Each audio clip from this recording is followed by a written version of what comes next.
शून्य में तैरती खोपड़ियाँ हंसते हुए एक बार बाहर जा रही है, फिर हंसते हुए मंदिर में प्रवेश कर रही है। उस खोपड़ियों के बाहर निकलते और अंदर आते समय तूफान की रफ्तार और भी बढ़ती जा रही है। ये सब देख के चेतनपुर गांव के अधिकतर लोग दिहाड़ी मजदूर थे। उन लोगों को जिस दिन जैसा काम मिलता था उस दिन वही काम कर लेते थे। एक दिन चेतनपुर की जंगल में कुछ लोग पूरे दिन लकड़ी काटने के काम कर रहे थे। दोपहर को उनके मालिक एक बड़ा सा गाड़ी में वहां आए और बोले, सुनो सब, आज ही जंगल के इस तरफ के लकड़ियाँ काटने के काम पूरा हो जाना चाहिए। लेकिन मालिक, अब तो शाम हो चुका है और कुछ देर बाद ही पूरा जंगल में अंधेरा छा जाएगा। मैं वो सब सुनना नहीं चाहता। आज ही मेरा काम पूरा हो जाना चाहिए। चलो चलो, जल्दी से काम खत्म करो। फिर उनके मालिक गाड़ी लेके वहाँ से चला जाता है। लेकिन अचानक एक भयंकर तूफान आके पूरा जंगल को हिला दिया। तेज बारिश शुरू हो गई। जोर जोर से बादल भी गरजने लगे। अरे भाई, अचानक ऐसी तेज तूफान और बारिश कैसे शुरू हो गया? पहले हमें इस जंगल से बाहर निकलना चाहिए, लेकिन इतना अंधेरा है कि जंगल से निकलने का रास्ता ही नहीं मिल रहा है। तभी एक बड़ा सा पेड़ टूट के गिर पड़ता है और वो सब डर के मारे दौड़ने लगते हैं। जल्दी से भागो, नहीं तो पेड़ टूट के हमारा ऊपर ही गिर जाएगा। और भागते समय अचानक बिच्छू की पतली मालती के पैर में मोच आ गई। मेरे पैर, मुझे बचाओ। अरे मालती, क्या हो गया तुम्हें? अरे रुको, कोई हमारी मदद करो। तभी पेड़ की एक डाल टूटकर बिच्छू के सिर पर गिर गया और बिच्छू बेहोश हो गया। लेकिन कोई भी उनकी मदद के लिए आगे नहीं आया, बल्कि सभी डर के मारे भागने लगे। वो सब दौड़ते हुए कुछ दूर जाने के बाद उन्होंने देखा कि एक बुढ़ी औरत हाथ में लालटेन लिए चुपचाप खड़ी है। रुको सब, और भागने की कोई जरूरत नहीं। तुम सब मेरे साथ आओ। इस जंगल में एक बहुत साल पुराना काली माता की मंदिर है। तुम सब मेरे साथ वहाँ चलो। अरे दादी माँ, उस पुराने मंदिर में जाकर अगर पूरा मंदिर ही टूटकर गिर गया तो हम सब कुचलकर वही मर जाएंगे। ये तुम क्या कह रहे हो बेटा? वो काली माता की मंदिर है। क्या कोई माँ कभी अपने बच्चे को चोट पहुँचा सकते हैं? आपने बिल्कुल ठीक कहा दादी माँ। चलो सब, हम वहाँ जाके काली माता से इस तूफान को रोकने की प्रार्थना करते हैं। इसके बाद सब मिलके दादी माँ के साथ उस पुराने मंदिर में जाते हैं।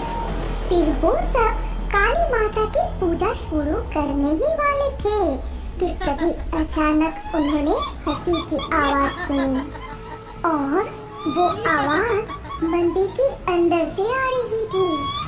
हंसी की आवाज सुनकर वो सभी मंदिर के अंदर झांकने लगे। फिर देखा कि काली माता की मूर्ति के सामने आग जल रही है और बहुत सारे मुर्दों की खोपड़ियाँ आग को घिरे हुए हैं। कुछ नस्बर खोपड़ी शून्य में तैर रही है और जोर जोर से हंस रही है। शून्य में तैरती खोपड़ियाँ हंसते हुए एक बार बाहर जा रही है, फिर हंसते हुए मंदिर में प्रवेश कर रही है। उस खोपड़ियों के बाहर निकलते और अंदर आते समय तूफान की रफ्तार और भी बढ़ती जा रही है। ये सब देख के जतिन, देखा तुम सबने, मैं पहले ही तुम सबसे कहा था कि इस दादी माँ की बात मत सुनो। न जाने ये कौन है, कहाँ से आई थी और हम उनके बात सुनकर यहाँ आ गए। अरे बाप रे, वही तो देख रहा हूँ, चारों ओर भूत घूम रहा है। मंदिर के बाहर तूफान और अंदर भूत। अब हम क्या करेंगे? लगता है आज रात हमारी मौत निश्चित है। तुम सब डरो मत। आज इस अमावस्या की रात इस जंगल के सभी भूत प्रेतों के उत्सव की रात है। वो इस अवसर पर एक साथ नृत्य करते हैं और इस वजह से ही इतना बड़ा तूफान उठा है। लेकिन तुम सबको इस तूफान में कोई नुकसान ना पहुँचे, इसीलिए तो यहाँ लाई हूँ। अगर ऐसा है तो आइए हम सब मिलकर काली माता की जय ध्वनि करें और माँ से प्रार्थना करें ताकि बारिश और तूफान जल्दी ही रुक जाए।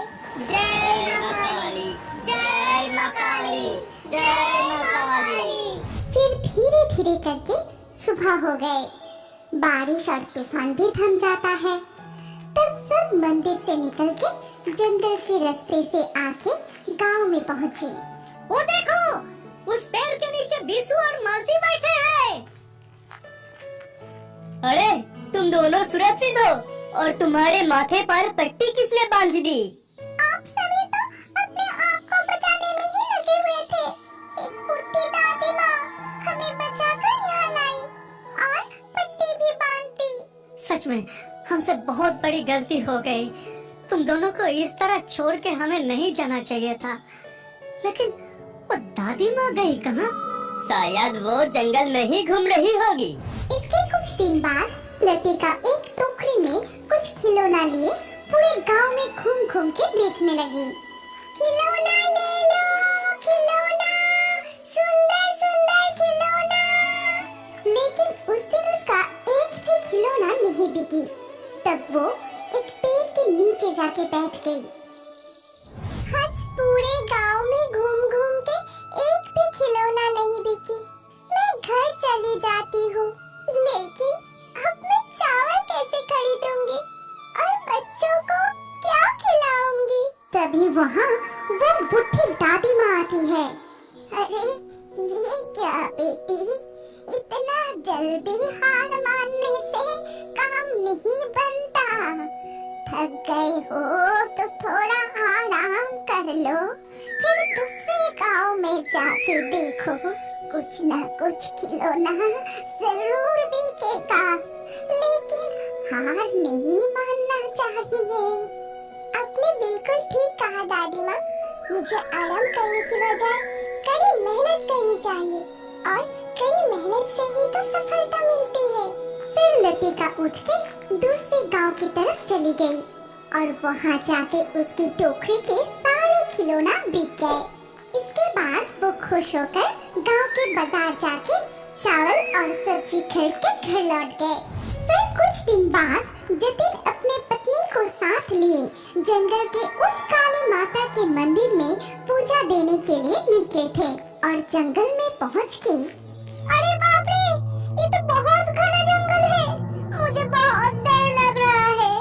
अरे डरो मत, मैं हूँ ना तुम्हारे साथ। वो मंदिर बहुत ही जागृत है, इसीलिए तो इतने सारे फल, मिठाई, कपड़े लेके जा रहे हैं। वहाँ जाके काली माता की चरणों में ये सब चीजें दे के मन भर के पूजा करेंगे और माँ की आशीर्वाद लेंगे।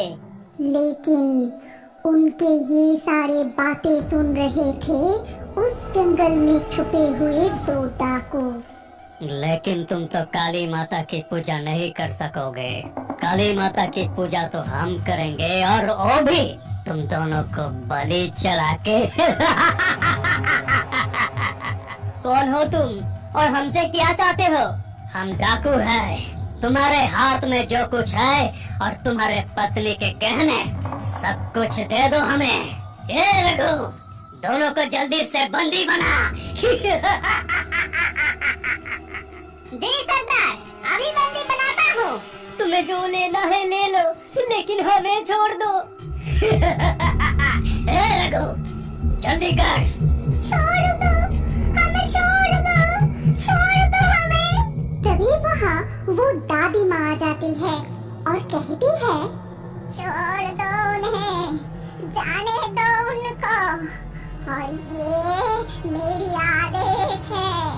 देखो दादी माँ, तुम कौन हो ये हम नहीं जानते, लेकिन हमारा काम में टांग मत अड़ाओ, वरना अच्छा नहीं होगा। मेरी आदेश नहीं मानेगा तो ठीक है, ये ले। ये कहते ही वो दादी माँ एक भयानक चुड़ैल का रूप ले लेती है। ये देख सारे डाकू बहुत डर जाते हैं और वहाँ से भागने लगते हैं। चुड़ैल भी उनका पीछा करते हैं। कुछ दूर जाते ही वो चुड़ैल भी गायब हो जाती है। तभी उड़ती हुई आती है कुछ नस्वर खोपड़ियाँ। फिर उस खोपड़ियों ने डाकुओं को घेर लिया। ये देख डाकुओं की सरदार ने बोला, ये क्या हो रहा है? ये दादी माँ चुड़ैल है या भूत, कौन है? तभी एक हंसी की आवाज आती है। फिर वहाँ काली माता प्रकट होके कहती है, मूर्ख पापियों, मैं एक सांसारिक ऊर्जा के विभिन्न रूप हूँ। जब कोई मुझे जिस रूप में देखना चाहता है, मैं उसी रूप में उसके पास जाती हूँ और मैं अच्छे कर्म करने वाले को आशीर्वाद देती हूँ, गलत करने वाले को अवसर देती हूँ, लेकिन अन्याय करने वाले को सजा देती हूँ। हे काली माता, मैं ये क्या देख रहा हूँ? अब खुद के स्वरूप में मेरे सामने खड़े हैं। मेरा जीवन धन्य हो गए। मुझे माफ कर दो माता, मैं फिर कभी ऐसे पाप नहीं करूँगा। मुझे माफ कर दो माता, मुझे माफ कर दो। मुझे भी माफ कर दीजिए काली माता, मैं उस दिन आपको पहचान नहीं पाया। इसके बाद काली माता वहाँ से अदृश्य हो गई।